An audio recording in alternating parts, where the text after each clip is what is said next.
अधिकतर सैनिक भाई सिर्फ डिस्चार्ज बुक और पीपीओ की ही जानकारी रखते हैं। इसके अलावा अन्य जो भी डॉक्यूमेंट दिए गए हैं उन्हें उनकी जानकारी है ही नहीं। वीडियो के माध्यम से वही जानकारी आप लोगों को देने वाला हूं। यहाँ पर सबसे पहले आप स्क्रीन के माध्यम से देखिएगा, पहला जो अहम दस्तावेज है वो है डिस्चार्ज बुक। सभी रक्षा पेंशनर्स को डिस्चार्ज बुक, सर्विस रिकॉर्ड से संबंधित जितना भी डेटा है उस डिस्चार्ज बुक में मेंशन होता है। आपके कितने फैमिली मेंबर हैं वो ये सारी जानकारी इस डिस्चार्ज बुक में दी रहती है। इसके अलावा नेक्स्ट डॉक्यूमेंट है आपका पीपीओ, पेंशन पेमेंट ऑर्डर। ये सभी पूर्व सैनिकों को रिटायरमेंट के समय दिया जाता है। आज के समय में जो भी रक्षा पेंशनर्स रिटायर्ड हो रहे हैं उन सभी को स्पर्श का पीपीओ दिया जाता है कुछ इस प्रकार का। स्पर्श का पीपीओ पिछले समय में आपको पीसीडीए की तरफ से जो ओरिजिनल पीपीओ मिलता था वो कुछ इस प्रकार से था, परंतु एजेंसी बदली होने की वजह से स्पर्श पीपीओ कुछ इस प्रकार से मिल रहा है। इस स्पर्श पीपीओ में बहुत सी त्रुटियां देखने को मिली हैं, परंतु चिंता की कोई बात नहीं है। पीपीओ में जो भी त्रुटियां हैं वो सभी स्पर्श पोर्टल पर जाकर के ठीक कर सकते हैं और दस्तावेज संलग्न करना बिल्कुल भी ना भूलें। अब बात करते हैं एफएसए की। एफएसए रिटायरमेंट के समय दिया जाने वाला ये बहुत ही अहम दस्तावेज होता है। कहा जाए FSA final statement of account. इसमें आपकी वास्तविक रैंक, आपकी जो भी सर्विस डिटेल है, ये सारी जानकारी इसमें दर्ज होती है। आपकी किस बेसिक सैलरी से आप रिटायर्ड किए जा रहे हैं, इसके अलावा जो भी आपका एडजस्टमेंट बकाया रह गया था वो सब इसमें आपको दिया रहता है। किन किन सैनिक भाइयों को ये फाइनल स्टेटमेंट ऑफ अकाउंट नहीं मिला है, यदि नहीं मिला है तो अपने रिकॉर्ड ऑफिस से संपर्क करके इसे प्राप्त कर सकते हैं। क्योंकि मुझे पता है, क्योंकि मेरे पास में प्रतिदिन ऐसे न जाने कितने सैनिक आते हैं, उनका कॉल आता है कि सर उन्हें सिर्फ स्पर्श पीपीओ ही दिया गया है, एफएसए नहीं मिला है। परंतु आपको बता दें कि एफएसए बहुत अहम होता है और अहम तब होता है जब भविष्य में आपकी पेंशन कम आने लगे या रिटायरमेंट के तुरंत बाद आपका रैंक डाउन कर दिया जाए या फिर अन्य किसी भी प्रकार की समस्या है, उस समय ये एफएसए काम आता है। क्योंकि एफएसए के मुताबिक आप स्पर्श पीपीओ में सारी जानकारी को ठीक करा सकते हैं। यदि एफएसए नहीं होगा तो आप परेशान हो जाएंगे।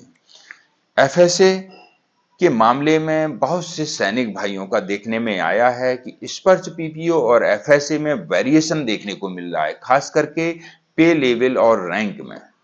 रिटायरमेंट के समय उनका रैंक हवलदार था, जैसे ही स्पर्श पीपीओ जनरेट हुआ रैंक घट करके डाउन करके यानी कि नायक लिख दिया गया है। पे लेवल 5 था, डाउन करके 4 लिख दिया गया है। यदि आपके पास में ये एफएसए है तो चिंता की कोई बात नहीं है, स्पर्श पीपीओ में भी आप संशोधन करवा सकते हैं। इसके अलावा क्या क्या डॉक्यूमेंट दिए जाते हैं? Security training certificate. प्रत्येक पूर्व सैनिकों को सिक्योरिटी से संबंधित ये सर्टिफिकेट दिया जाता है। ये दस्तावेज की जरूरत आपको तब पड़ती है जब आप कोई सिक्योरिटी एजेंसी ले रहे हैं या फिर किसी अच्छी सिक्योरिटी जॉब में जा रहे हैं। हालांकि जो सैनिक भाई सिक्योरिटी की जॉब कर रहे हैं वो इसको अधिक अच्छे से समझते होंगे कि यह कितना अहम दस्तावेज है।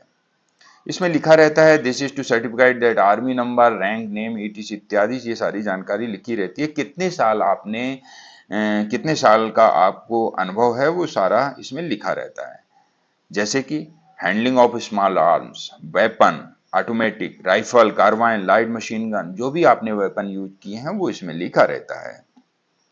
फायर फाइटिंग का आपको अनुभव है वो भी इसमें जानकारी मेंशन रहती है। सिक्योरिटी से संबंधित तमाम जानकारियां आपको इसमें दी गई रहती हैं कि आपको इन चीज का अनुभव है। इसके अलावा एक और सर्टिफिकेट आपको दिया जाता है, वो कुछ इस प्रकार से होता है। स्क्रीन के माध्यम से भी देखिएगा, मैं आपको पढ़ करके सुना दे रहा हूं। Trade proficiency certificate for ex serviceman. आपका ट्रेड क्या था? ट्रेड का कितना आपको अनुभव है, कितने सालों का अनुभव है, वो इसमें जानकारी मेंशन रहती है। यदि आप जीडी थे तो जीडी के संबंध में आपको कितनी जानकारी है, या आपका कोई अन्य ट्रेड था जैसे कि एएमसी में कुछ को नर्सिंग असिस्टेंट का अनुभव होता है तो वो सारा इसमें मेंशन रहता है। किसी को खाना बनाने का अनुभव होता है तो वो इसमें सारा दर्ज होता है।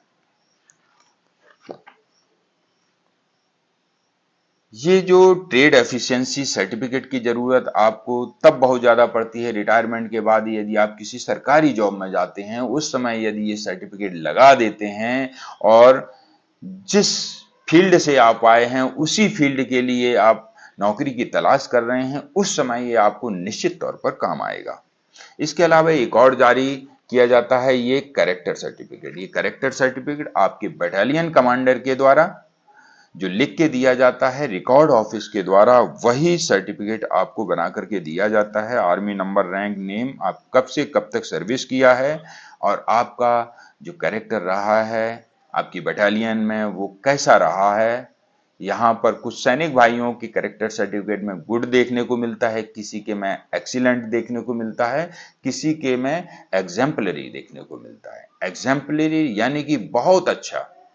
ये एग्जाम्पलरी जिसके लिए लिखा होगा ये समझिएगा कि उसने सर्विस में बहुत अच्छा किया है, कभी भी किसी भी प्रकार की अपनी तरफ से उसने ऐसी कोई समस्या पैदा नहीं होने दी है, अपनी ट्रेड की तरफ से उसने निस्वार्थ भाव से पूर्ण निष्ठा के साथ काम किया है। एग्जाम्पलरी तभी सीओ लिख करके देता है कि ये एक उदाहरण है, ये पर्सन एक उदाहरण है अपने काम के प्रति, अपनी ड्यूटी के प्रति। इसके अलावा और भी अन्य दस्तावेज दिए जाते हैं जो भी आपने ऑन ड्यूटी कोई कोर्स किए हैं, मैप रीडिंग किए हैं, वो सारे सर्टिफिकेट आपको इसमें संलग्न करके दे दिए जाते हैं। जिन सैनिक भाइयों को ये सर्टिफिकेट नहीं मिले हैं और अभी कुछ सालों के दौरान रिटायर हुए हैं तो अपनी रिकॉर्ड ऑफिस से संपर्क करके ये सर्टिफिकेट ले सकते हैं।